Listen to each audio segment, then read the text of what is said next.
Hey, what's up, people? Michael here. If you want to partner your YouTube channel up, check out the link in the description.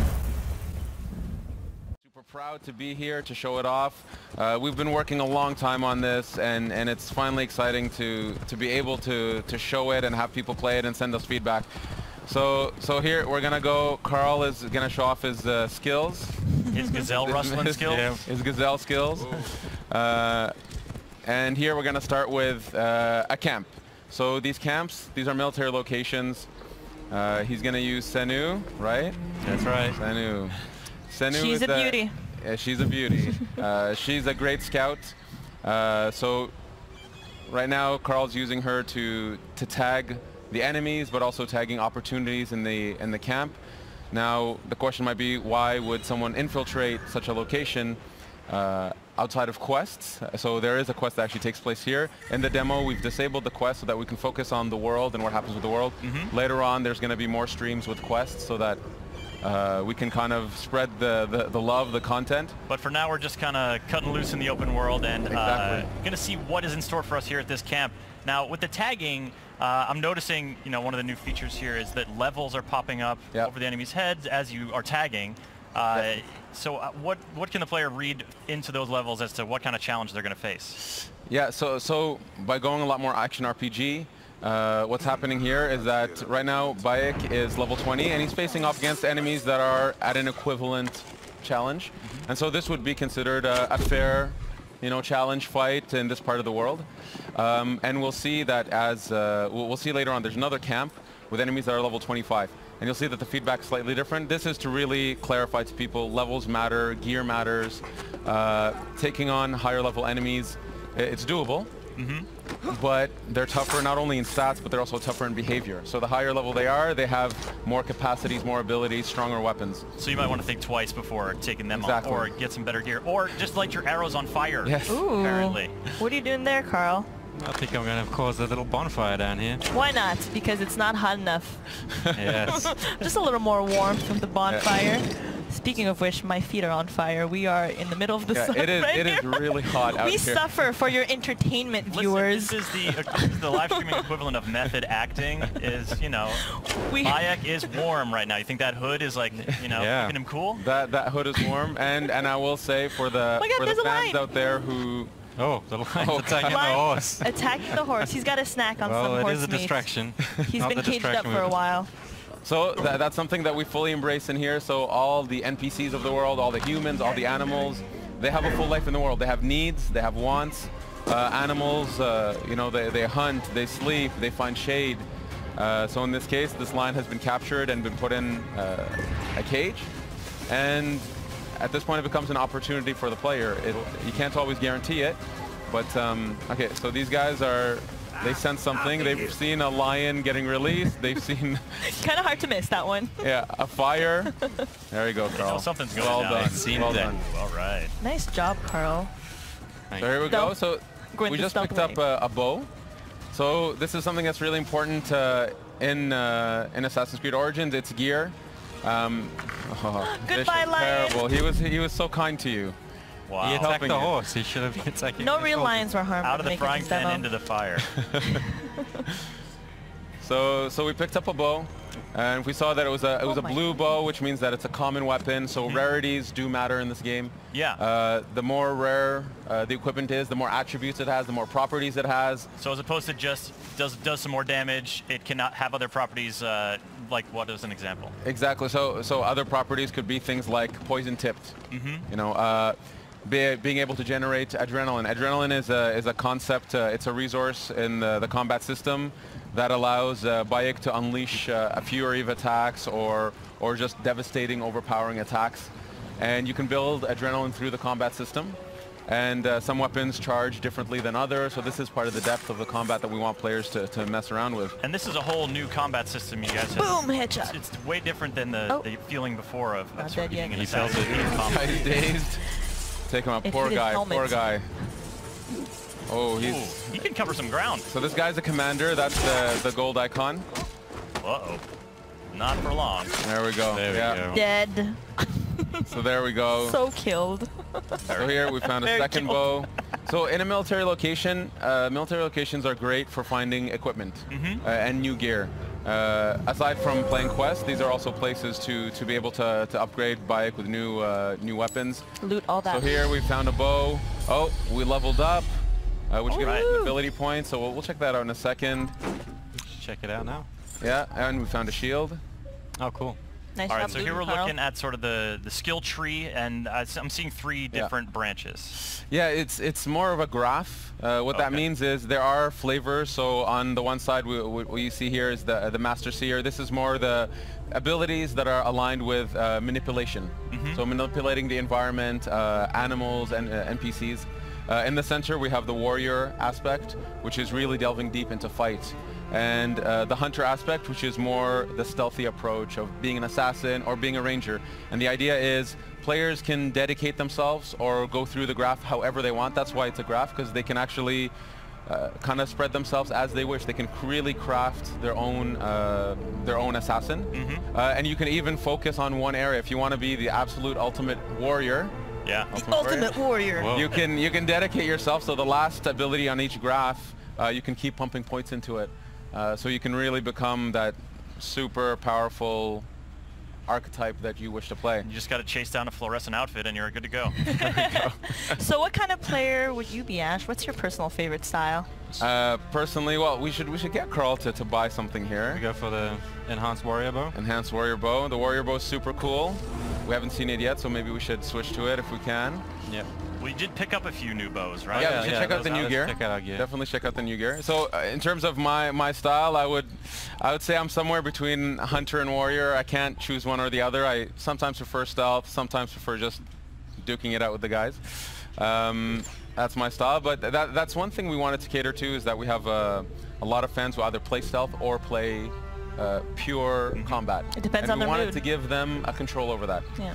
So here we can see that Carl put on a new bow. You also had a new shield. Put on the shield, put on the shield. New Was it everything. wooden New bow, shield? new Is it shield. really going to be better? Let's have a look. It's way better. So Oh, you wow. can see the shield adds to the player's resistance. Okay. It was quite significant. And we can see it has a property, which is that when you block a hit, you generate adrenaline. So the idea is with gear, you can actually start crafting, again, the way you fight, the way you stealth. We can see the crafting at the bottom there. So just like combat, there's no longer this concept that you can one-shot assassinate just anybody. Enemies that are higher level, you'll do stealth damage, but if you want to one-shot them, be that true lethal assassin, you have to craft better hidden blades. You got to work hard at it. And now we're going for a little boat ride. Yeah. Yeah, trying to cool down in the sea, which I wish I could do right now, because I am on fire. Pretty hot. So this is the amazing tech Singapore has been working on. The water, I think it's some of the most beautiful water in any game. Gorgeous. It's absolutely beautiful. It's completely seamless. We can, at some point, we'll dive underneath. For now, you know, we have an island here. Let's maybe at some point explore the island. Well, this lake is really big. Yeah, can we just get a sort of look at how big this is? So 'Cause this pretty. is one Take of a the look at things. this lake. Wow. Yeah. I don't know. You I'm can see looking at the draw distance are absolutely stunning. Yeah, this is, for you folks watching, this is running on the Xbox One X. Yeah, it's absolutely beautiful. It's really allowing us to showcase what we can push with our engine, the beauty of the world. We really want to do Egypt justice and show it off, show off our artists, show off our technical people, our programmers who bring this to life. It's gorgeous. So here we can see some boats in the distance. This bigger ship here. There's always opportunities. The world is alive. You know, fishermen are out catching fish. They'll take their goods to shore, to docks, take them to the markets, go home and sleep at night. And there's always opportunities for the player here. All right, out for a little swim. And you mentioned underwater. Let's take a little dive. Carl. Let's take a little dive. Go down. Take a look. You know, I There it see is. something dangerous off in the horizon there. Oh, yes. Yes. Oh, what is that? That's a hippo. Oh man, do we have other He looks pretty creatures? friendly. Let's get closer. See what happens. It's a good idea. Very good idea. Or not. Carl has a great track record with animals, so nothing could go wrong. But so You've heard about his stories from Singapore, I see. So here, so this is a underwater location. The reason there's loot here, the question might be, why is there loot here? Why the reason wouldn't there's one there here is be? actually this island. It's where the Ptolemies, so the guard force, they use this island as a way to stop, to take a break, to actually refill on some of their stocks. And so here we can see there's actually a guard on the other side who's been killed by what? I don't know, but maybe the hippo. Not a hippo. No, he's a good guy. I think we should say hi. Nice dude. He's a nice dude. Oh, I got a spear. You got a spear? Use the spear. Switch to the spear. Okay, let's switch. Yeah, because that's the thing. We've seen sort of that that short curved sword in action. The Kopesh, yeah. But there is a variety of weapons, and the sort of the reach of the longer weapons is going to affect how you are in combat. Exactly. So we have a ton of types of weapons. So 8 melee weapons, 4 types of bows, and this is just the types. Then within them, there's levels, attributes, properties, and all that stuff. And of course, it's a completely seamless system here. We're using the bow in water. You should get in closer, Carl, and see what happens. Those birds, if Carl was good, he can shoot those birds down. I got other problems right now. Let me deal with this angry beast. They're just trying to say hi. Okay. You know? I feel like you're engaging it on its home turf. Like maybe they're slower on land. You don't want to. Oh God. And he's using the spear. Oh no! You're smacking the hippo with your spear. Oh, the poor hippo. What if it's a mama? Now, you know what? Man. Now you've gotten him angry. He just wanted to say hi. I think if it's a mama, Carl's in even more trouble. Yeah. Keep circling it. You're vicious, yeah. No hippos were harmed in the making of this demo. No, no actual hippos were harmed in the hippos. making of Assassin's Creed. This one's being harmed, though. There we go. All right, so when you loot a hippo, what are you gaining from this beast? So, what was the purpose of this massacre? Do you ever think he would say that sentence in public? So animals. So the fauna of Egypt. Whoa. Is, Okay. Just throw that guy off his boat? Yeah. Poor guy. Sorry. So this is. Sorry, buddy. There's a hippo just over there. Careful, huh? You can use the corpse as a float. You'll be fine. Carl style. This is Carl style. Obviously Egypt, it's very well known for its fauna, its wildlife, and we need it to represent that properly here. And then we have to say, well, it matters to the player on some level. So this is part of the progression system. So you gain materials that you would use to craft some of your gear. So that's. Oh! Boom. You're just a shit starter, aren't you, Carl? It's military. It's all right. These are military dudes. Put He's on fire now. Okay. Ooh, fire on a boat. That's a recipe for disaster. And I like it. Oh, the fisherman's coming in dangerously. Oh boy. Is someone else mixing it up over there? There we go. Oh, now the boat's on fire. He's coming for me, though. He knew that his boat was in trouble. I better leave. Just leave him to tread water. Yeah.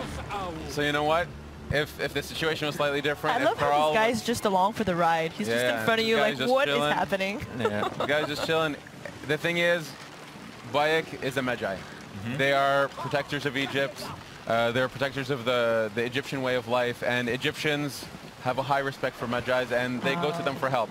This is actually feeds into the questing system, actually. So, as a Magi, he respects them. He's gonna let him take his boat for a ride. You do you, Bayek. You do you. Set boats on fire. I like it too, because he's not like, obviously the boat's important to that dude.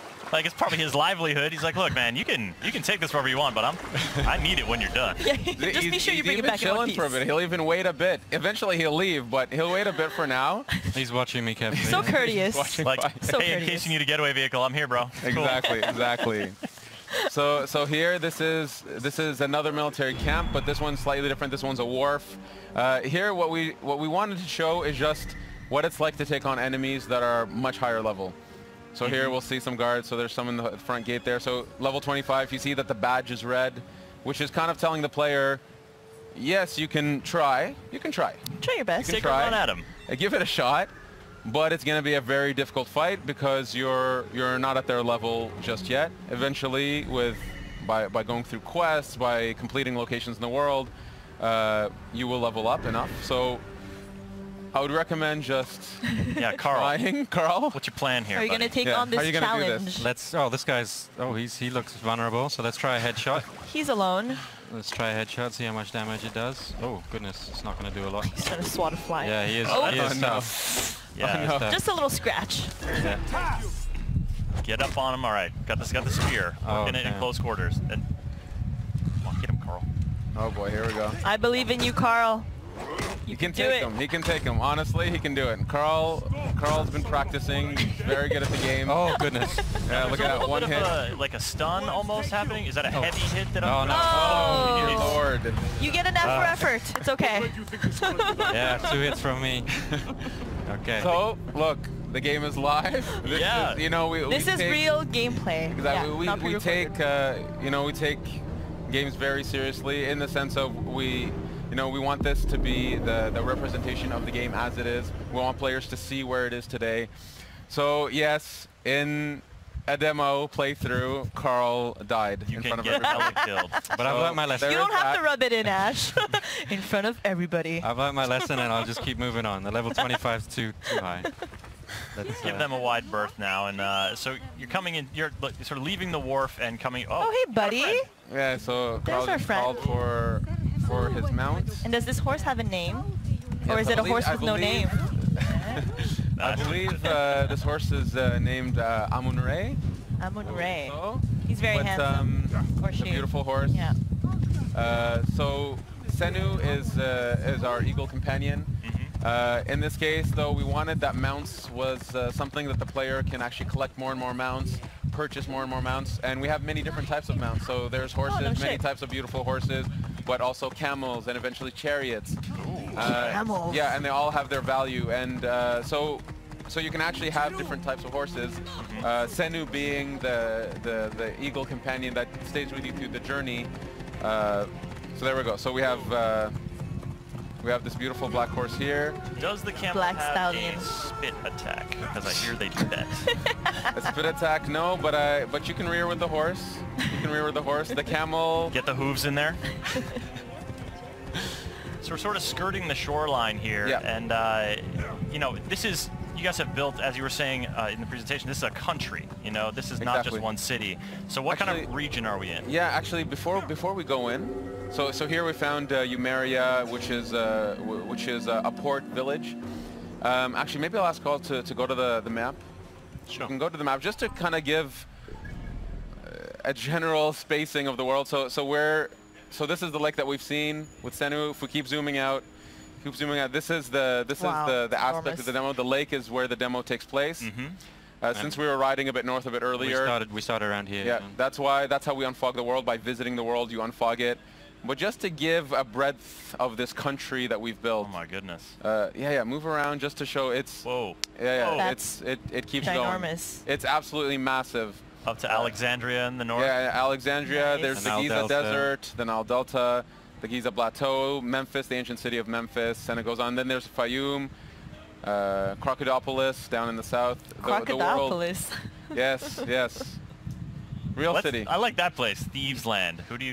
What's going on? Does anybody ever go there? Really honest people are there. I think no, you don't want to go down. Daring players should go there. There's a lot of cool stuff in it for them.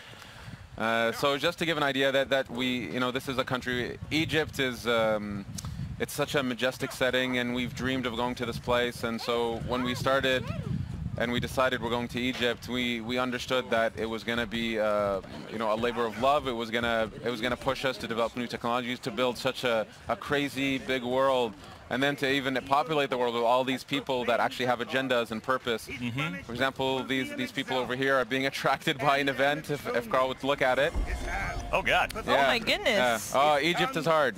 Egypt, it was a tough life. Place. Let's investigate. Priest, what has the boy done to deserve this? This has nothing to do with you. Back away. The boy will get what he deserves. I serve Sobek. I am a slave. Boy, what are you accused of? I was charged with ferrying 2 gold Sobeks to Crocodilopolis. Just out of port, my ship sank by the lighthouse. Shoes were lost.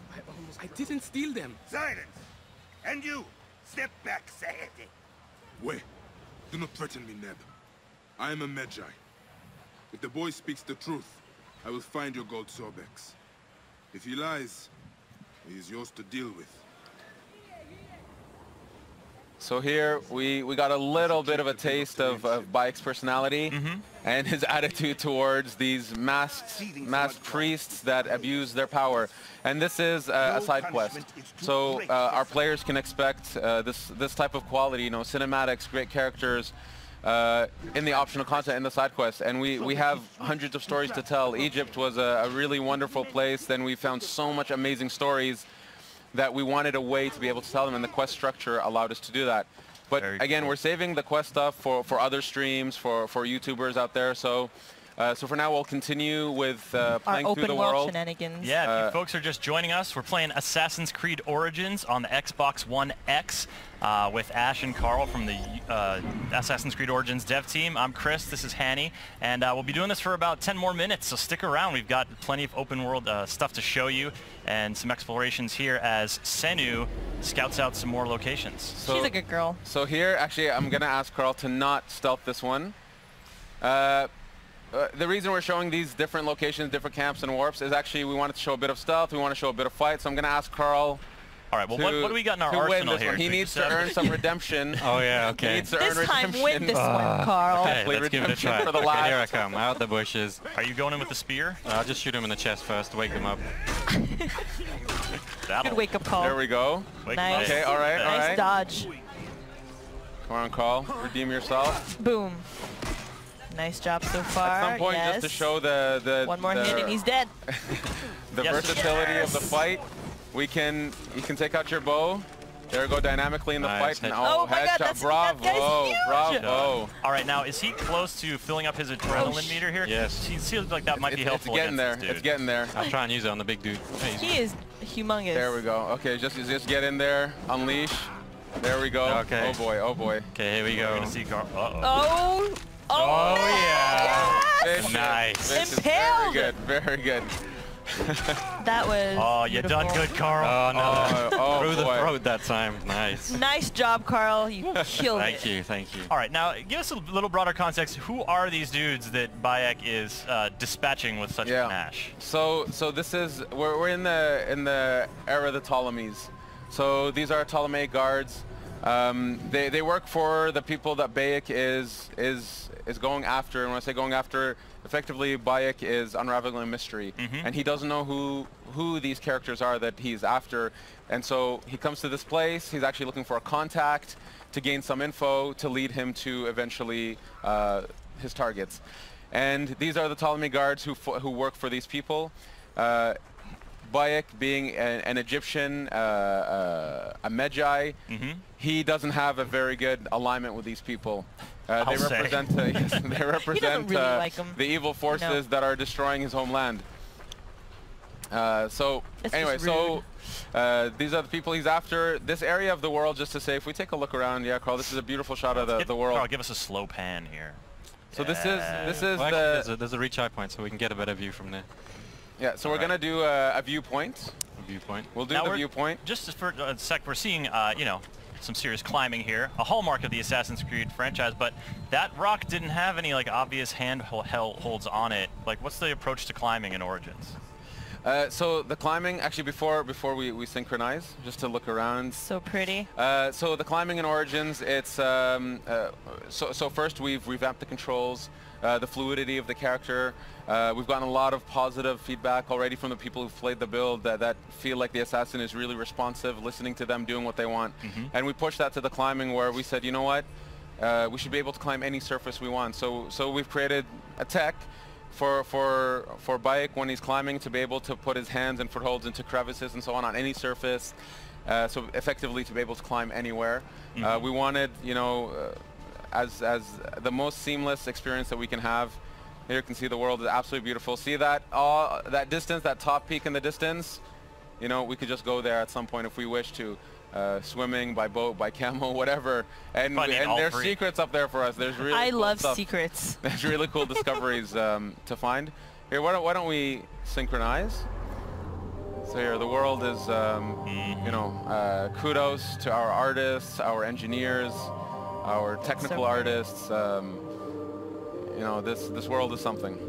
Absolutely, and you know, so synchronizing, you know, historically is sort of a way to learn more about an area, sort of clear the fog from an area. But you mentioned earlier, the fog clears by you just traveling through the area. Yeah, exactly. So we wanted to keep the idea of the viewpoints as an homage to the series. Leap of faith, there it is. There it is. There it is. Maybe we can explore a bit, walk through your area a little bit, just to give a flavor of the village life. Villages are great places to pick up quests, to go to shops, and obviously there are many quests inside villages. These are hubs of content. But anyway, so we're in a red zone right now. Carl will now show us the fleeing technology. Yeah, I'd recommend fleeing maybe. Or you can fight. He's feeling strong from his last encounter. Yeah. Yep. He's digging that. Real confidence. Mixing melee and Now we're ranged. we're busting out the warrior's bow here. That was a skill we unlocked earlier. Oh yeah. Good point. Switch to the warrior bow. So the warrior bow, it's effectively our shotgun bow. He shoots 5 arrows at once. There we go. Oh Boom. my God, deadly. Bravo. Beautiful. Very efficient. It shoots 5 arrows at once. So when we talk about attributes and properties, you can actually find bows that you can actually have more arrows on them. You can set them on fire by default. So this compound here, it's actually part of a quest. Don't want to ruin the quest for people, but this is somebody's home that's been, let's say, confiscated, and Bayek will eventually have to help those people. Oh, it's a porcupine. That's that's a lot of arrows, but you can recover. It looks like you're recovering now. Yeah, you can pick up your arrows. And that ranged combat, that focus on sort of, you know, assassins have had ranged weapons in the past before, but with the bows in Origins, you guys are really trying to expand that. Yeah, it's a full-blown third-person shooter on that element. It's we really wanted that the playstyles we push, so range combat, melee, stealth, that this stuff feels authentic, and if you just want to focus on that the game will fully support it and will go deep into that. So we've really pushed ourselves to develop these gameplays. The shooting feels great. The bows feel amazing. And there's a bunch of bows we haven't shown. There's the Predator bow, which is kind of like a sniper. Can we talk about the cat? There's a little Oh my kitty. God, There's a cat! There's a cat! This is such a great way to wrap this up. Like we just saw a cat in ancient Egypt. Come on, In ancient guys. Egypt, and you know what? Cats are very important in ancient Egypt. Can you pet it? So here, look. So see, okay, look. So systemically, you know, as I said, animals really live in this world, and so this cat has, for some reason, an affection towards Bayek. He loves you, or she. Or she's sticking around. Reciprocate. Look at she loves them. She loves them. Carl, we made As I her. said, we've put a lot of effort on animals and their needs and what they do in the world. Yeah. I love that she appeared near the end of this stream. This is amazing. Fantastic omen. Yes. Ash, this has been so great, Carl. Thank you for showing off the game. There's a lot more to come this week.